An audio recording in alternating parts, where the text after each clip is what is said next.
సీట్ల కట్అవుట్ ఉందంటే దానికి కారణం నా తమ్ముడు కుమార్ అండ్ బెజవాడ కృష్ణ. బెజవాడ కృష్ణ ఆల్రెడీ బెజవాడ లో కట్అవుట్ పెట్టినాడు, అక్కడే ఉండి దగ్గరుండి పనులు చేయించుకున్నాడు. ఇవన్నీ కూడా చాలా అంటే చాలా అప్రిషియేట్ చేస్తున్నాను. ఎందుకంటే నేను హైదరాబాద్ లో ఉన్నా, నాకు జాబ్ ఉంది కాబట్టి నాకు కుదరలా. కాబట్టి వీళ్ళిద్దరూ వెళ్ళి అక్కడ ఆ పనులన్నీ సక్రమంగా సమకూర్చినందుకు అంత పెద్ద కట్అవుట్ ఇంతవరకు వరల్డ్ లోని బిగ్గెస్ట్ కట్అవుట్ అది. ఇప్పటి వరకు ఎవరో పెట్టలా. అది రామ్ చరణ్ స్థాయి. బాబాయ్ అయితే ఒకటే డైలాగ్ వేసాడు, తలెత్తుకునేలా చేసావురా, సూపర్ రా నువ్వు. చాలా గర్వంగా ఉందని ఆయన చెప్తూ ఉంటే పవన్ కళ్యాణ్ కళ్ళ నీళ్లు పెట్టుకున్నాడు.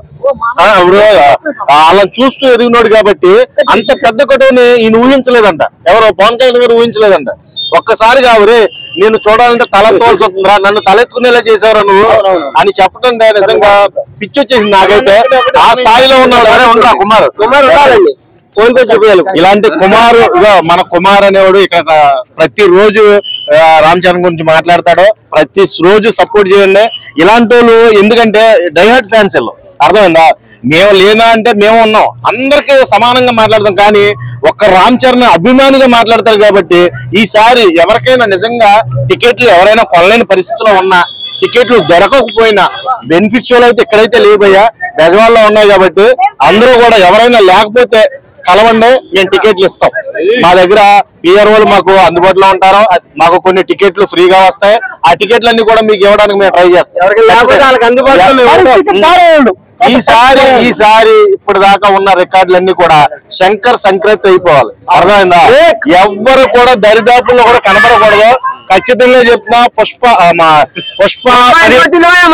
1750 కోట్లు దాటి 2000 కోట్లు ఫస్ట్ డేనే కలెక్ట్ చేస్తుందని నేనైతే ఎక్స్పెక్ట్ చేస్తాను. అసలు ఓజీ అయితే ఒక వైపు, అసలు ఓజీని మీరు తట్టుకోలేరు.